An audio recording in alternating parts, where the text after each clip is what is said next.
Virginia Tech is strongly being linked to hiring James Franklin as their next head football coach.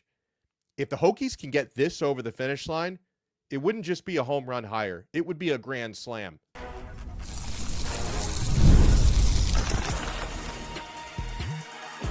You are Locked On ACC, your daily podcast on the Atlantic Coast Conference.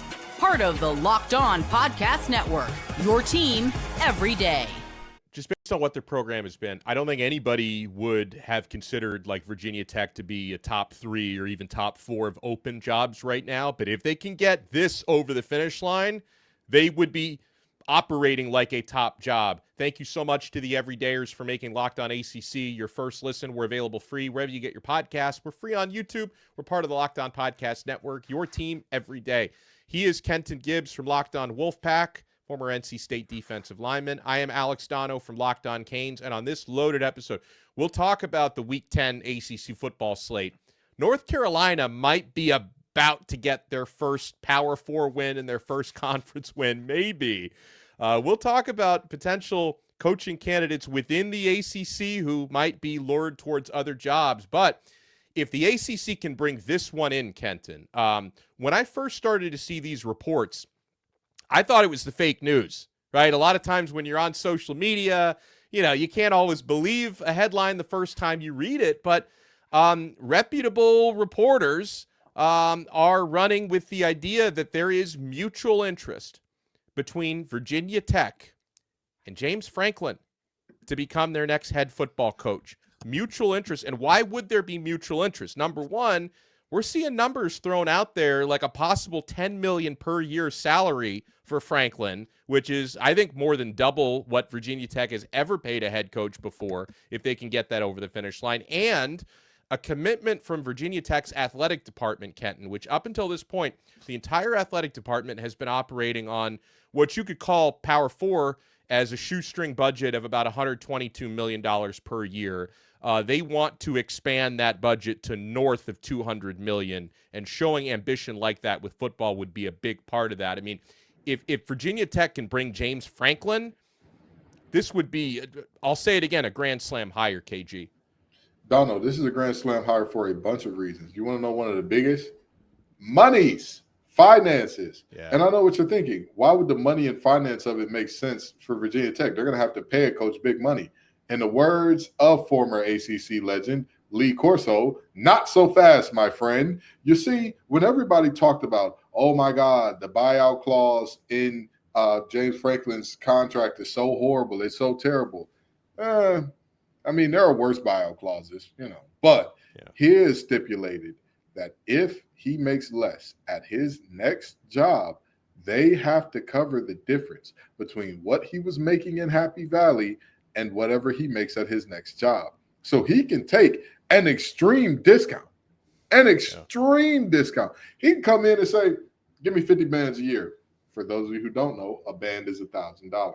But obviously he's not going to do that. He's not going to say, give me 50 bands, but it's going to be, he can take a very deep pay cut, because in reality, he's not taking a deep pay cut.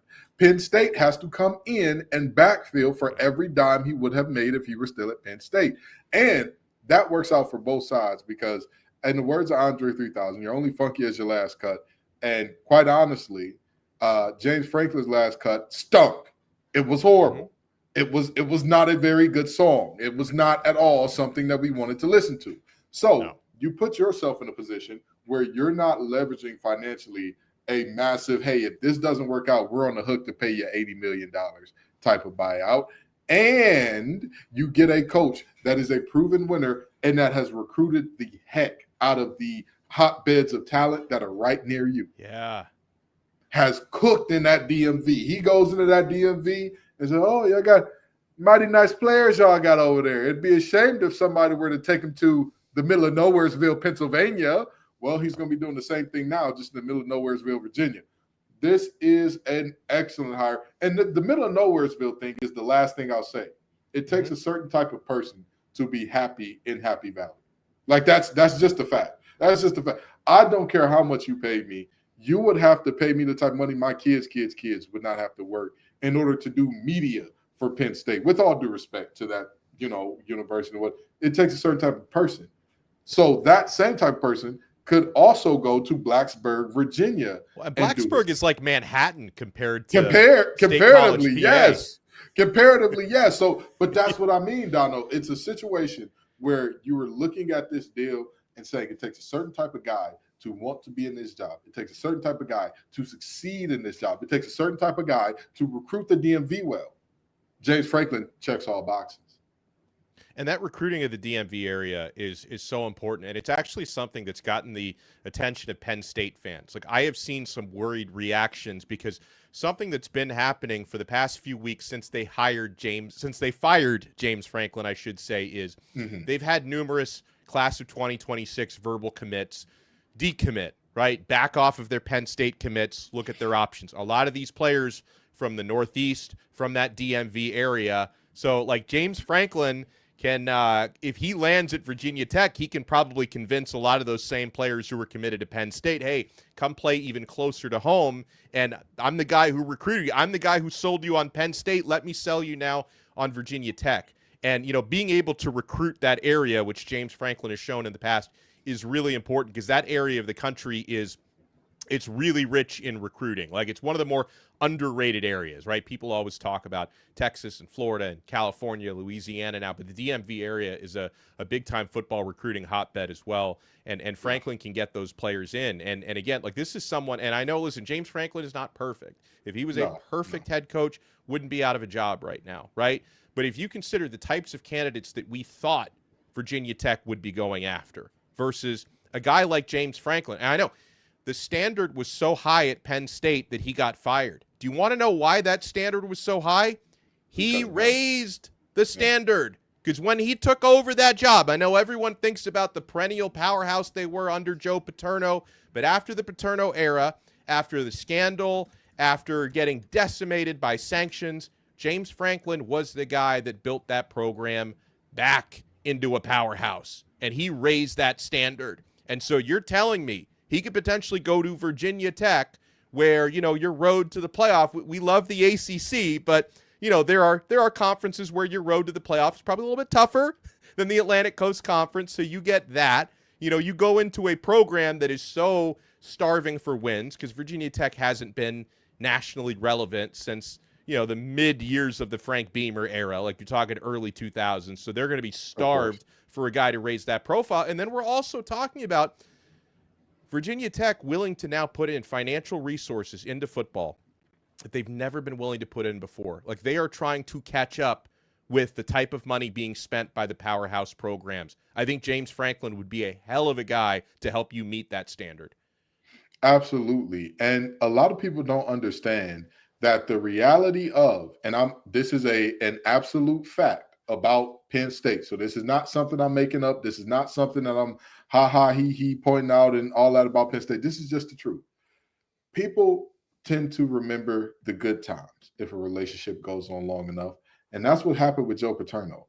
But what people don't remember about that relationship between Joe Pa and Penn State and what Penn State was on his way out, in Joe Pa's last 10 years, because in the middle of the 2011 season, we all know what happened off the field, some situations that kind of forced him out. In those last 10 years, how many 10-win or more seasons do you think Penn State had? I'm going to say 2. 3 in those last 10 years, right? Wow. And then after you get rid of Joe Pa, now mind you, we're talking about the same Joe Pa that there was a time where consistently early 80s and all that, and you were consistently looking at late 70s, early 80s, you were consistently looking at Joe Pa having that team be darn near undefeated every year. So that's what people remember. But folks don't remember towards the end, I'm not saying he was terrible. I'm saying there were some struggles there. And then you consider what happened after Joe Pa. Now, how many 10-win seasons do you think they had after Joe Pa and before Franklin? Before, 0. Correct. None. Bill O'Brien had 9 wins and then 8 wins. And then he took off. He jettisoned out of town. So why people want him back, I don't know. But, that's the thing. It took James Franklin rebuilding that program from very, very little. It took James Franklin reestablishing that program to who they were.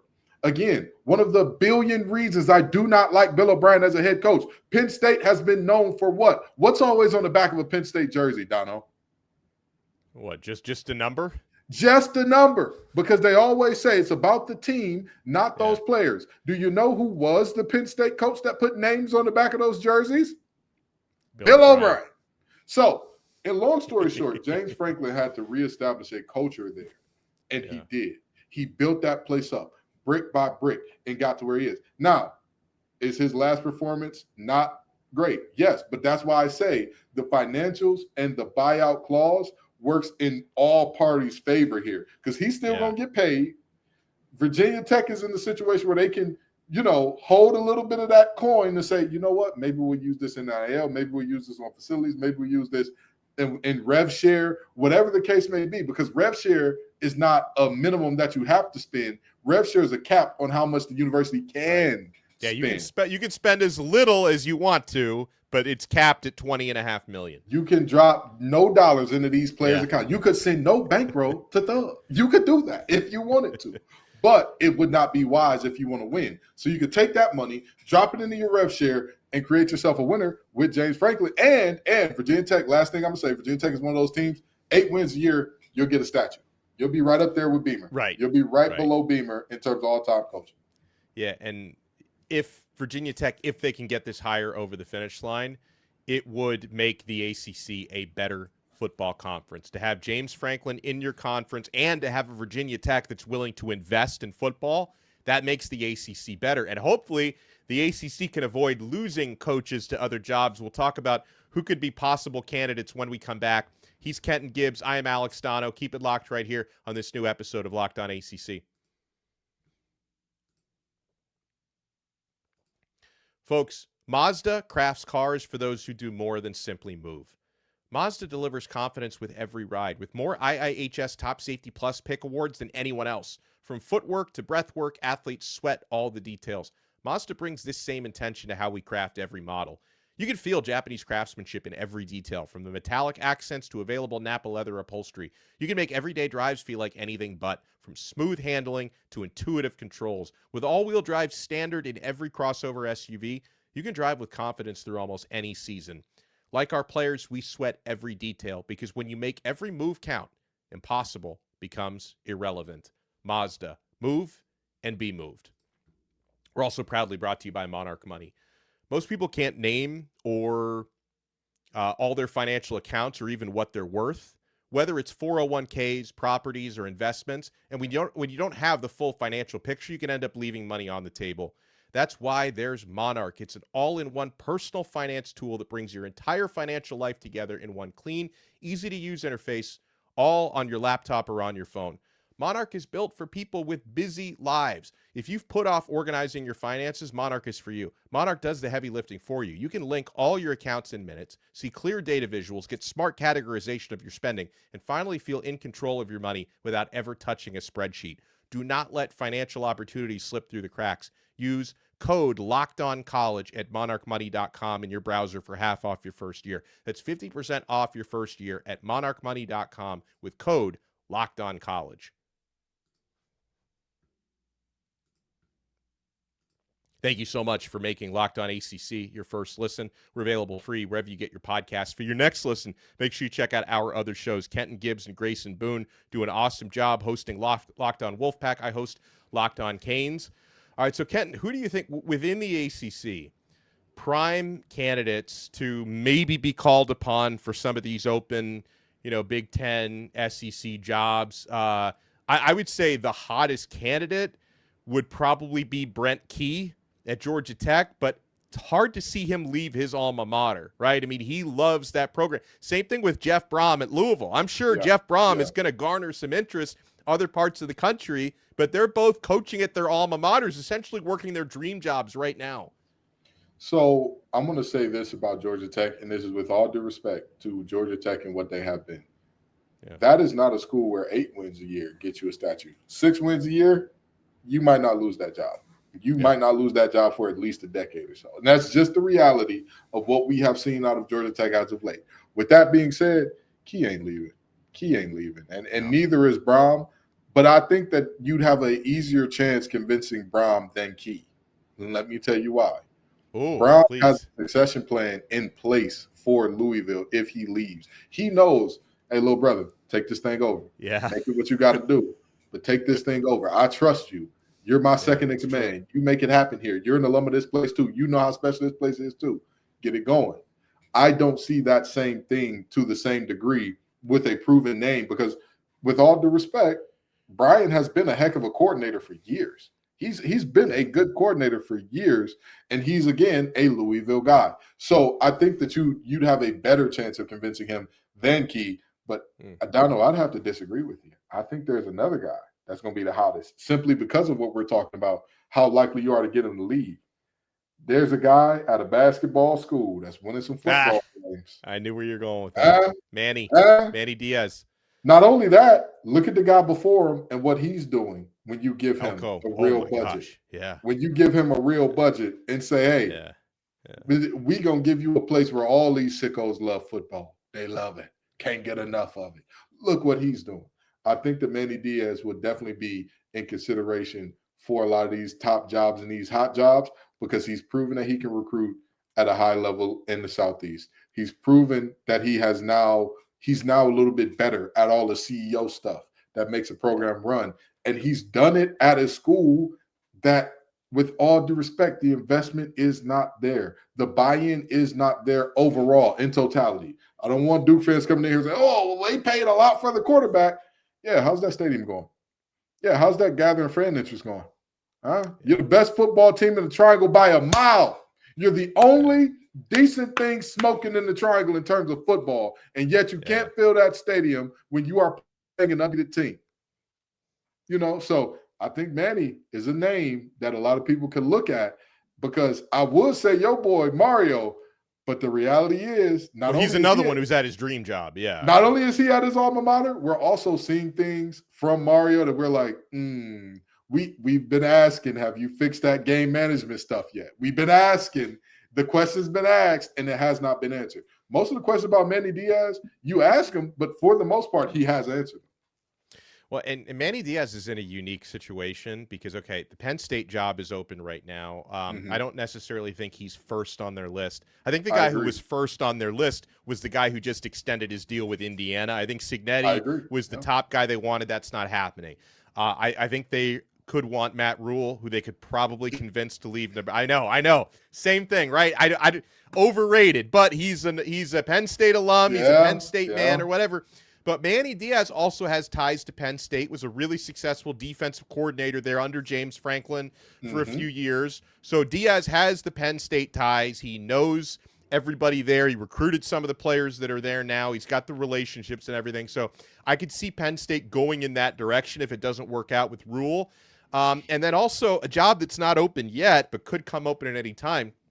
Manny Diaz also has ties to Florida State. He's an alum of the Seminoles. So I mean, Kenton, if that Florida State job were to come open, and again, I know Florida State fans are throwing tomatoes at their screen that they're watching this on because he would be far from their first choice. But I'm just saying, coaching searches don't always work out the way you want them to work out. I think Diaz is a guy that, he may not be the first or second choice, but I wouldn't rule it out. Who is their first choice? Who is their first? So if you had to speculate and say this is Florida State's first choice, who would it be? Summerall? Honestly, I don't know because I see people bring up wanting to bring Jimbo Fisher back. It's like, did you forget how that ended there? Hey, weird. If you want to bring Jimbo Fisher back to that program, go for it. Go. Yeah. I think it'd be great for you. I think it'd be wonderful. I mean, listen, as a Miami guy, please. And they're gonna say, hey, Jimbo went 8-1 against Miami. That's true. He did go 8-1 against Miami at Florida State. It's just not the same Jimbo, not the same era of football. The game has changed. I don't think Jimbo has. I think that would be a horrible, horrible idea. I'm not joking.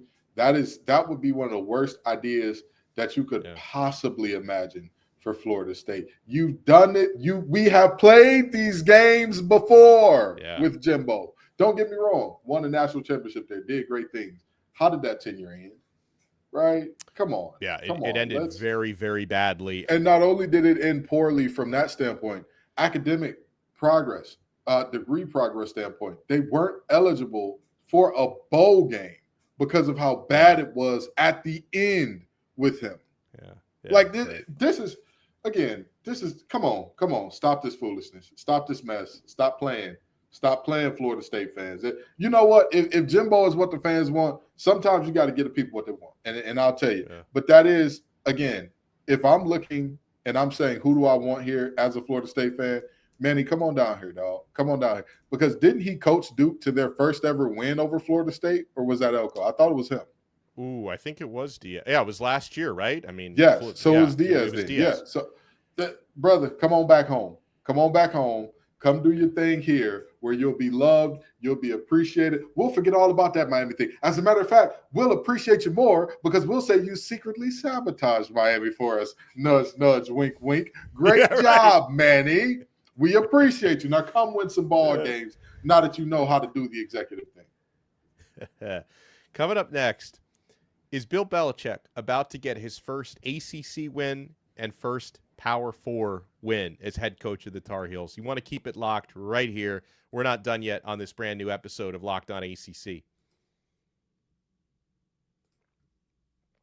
Folks, I have been having so much fun on the Prize Picks app. I've been playing Prize Picks since 2021. It is addicting and it's so much fun. Every day we make decisions, but on Prize Picks, being right can actually get you paid. Don't miss the excitement of this football season with Prize Picks, where it's good to be right. Playing Prize Picks is such fun. It's a simple way to add more excitement to football. You just pick more or less on player projections like Josh Allen's passing yards or Saquon Barkley rushing for a touchdown or Lamar Jackson's passing yards, and you're in the game. I love how quick it is. You can make your lineup in under 60 seconds. My favorite part, Prize Picks just added stacks. So if I want to ride with a player, I can select that player's passing yards, rushing yards, and touchdowns all in one lineup. And the new reboot feature, if your player leaves early and doesn't return, it won't count against you guys. Download the Prize Picks app today and use code LOCKEDONCollege to get $50 in lineups after you play your first $5 lineup. That's code LOCKEDONCollege for $50 in lineups after you run your first $5 lineup, I should say. Prize Picks, it is good to be right.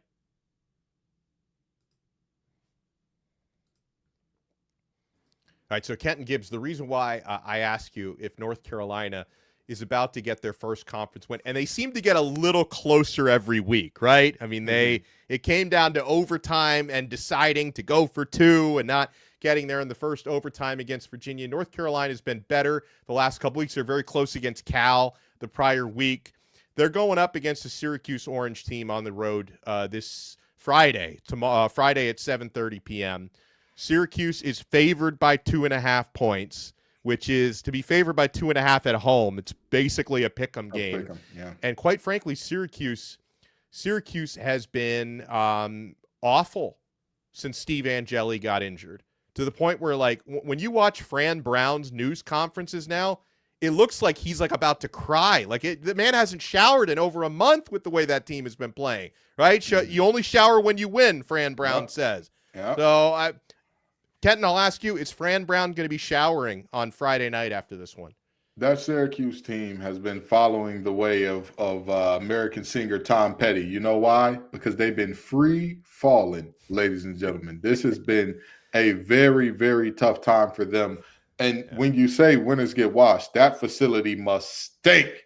It must reek. And you know they play in the dome too, Donald. So it's not outdoors. All that funk is just it's just marinating right there. But no, in all seriousness, Fran Brown is a guy that he takes winning extremely serious. You know that he's not one of those guys that's like, hey, as long as the check clear, you know what I mean? This whatever. He's not going to start talking about, hey, I've got a family that loves me, or long as God thinks I'm okay, that the wins and losses don't matter. Let me add one thing. If the thing we just talked about in the previous segment, a month ago, we would have mentioned Fran Brown among ACC coaches that would be hot candidates. They've just been so bad for the last month. We don't even bring him up. And it's not his fault. It's the quarterback play. However, we've got what we like to call a good old-fashioned mid-off at quarterback here. You've got Ricky Collins, who's been bad since he took over. You got Gio Lopez, who's been terrible all season, pretty much. So, North Carolina is getting better, especially defensively. Defensively, they have battened down the hatches at a very, very high level.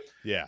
I could see it. I could see North Carolina getting their first win here. I'm going to give the nod to Fran Brown only because I believe he is a superior coach by a good amount at this point. Over the greatest of all time?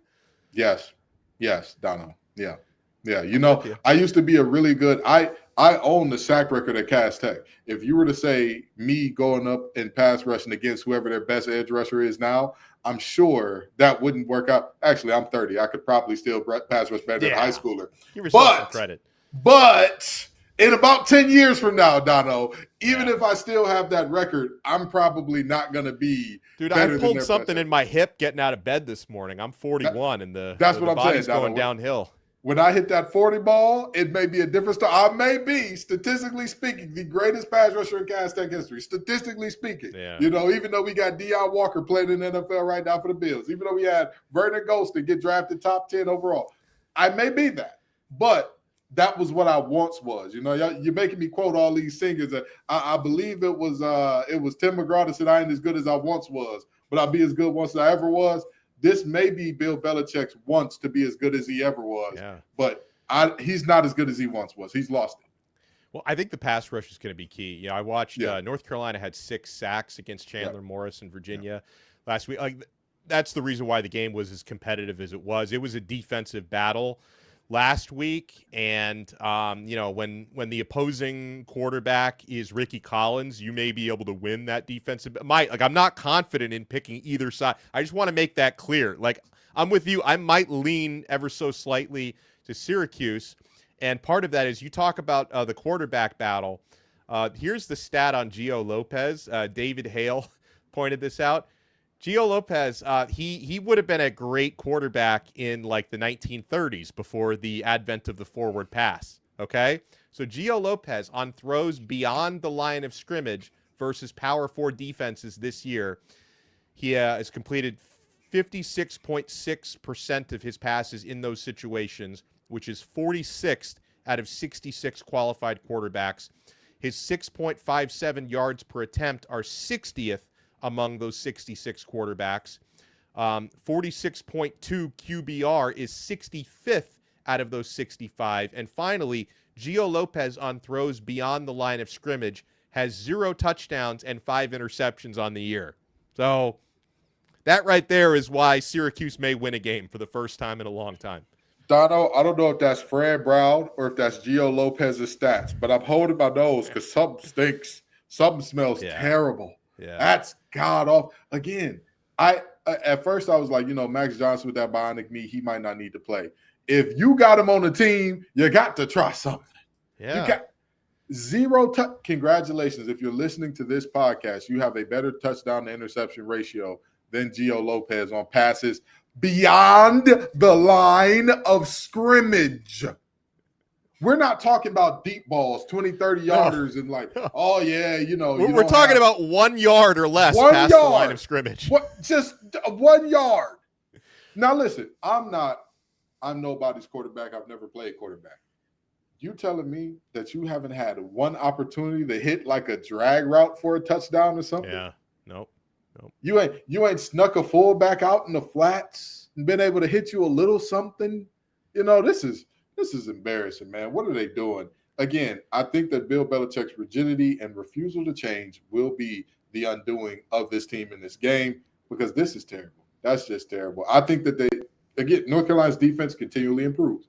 I will give them credit for that. I know people are thinking, oh, man, this must be a real spooky Halloween if Kenton's giving UNC credit. Yeah, congratulations. It will be. But with that being said, I really have less than 0 faith in this offense. Less than 0 faith.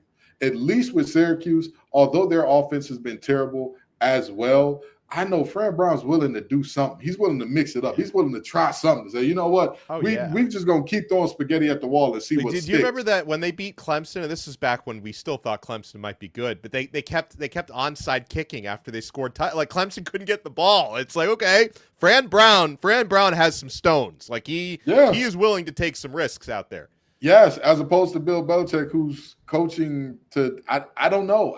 He doesn't coach like a guy who hey, this job means the world to me because he's out chilling in Nantucket on the bye week. He's not coaching like a guy that's got nothing to lose because his play calling has been very conservative, very man.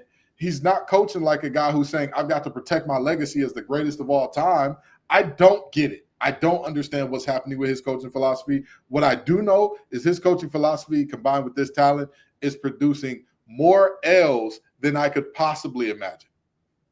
Well, on our next episode, we'll give you some picks for the other games coming up this weekend in the ACC. But we had to get that in there because, again, like, we may be on high alert on Friday night. UNC might be about to secure their first conference win and first Power 4 win of the season. He is Kenton Gibbs from Locked On Wolfpack. Make sure you follow him on X at TGIF_Kenton. Follow me at Alex Donno and on Locked On Canes. And we'll talk to everybody next time on another episode of Locked On ACC. We are part of the awesome Locked On Podcast Network. Your team every day.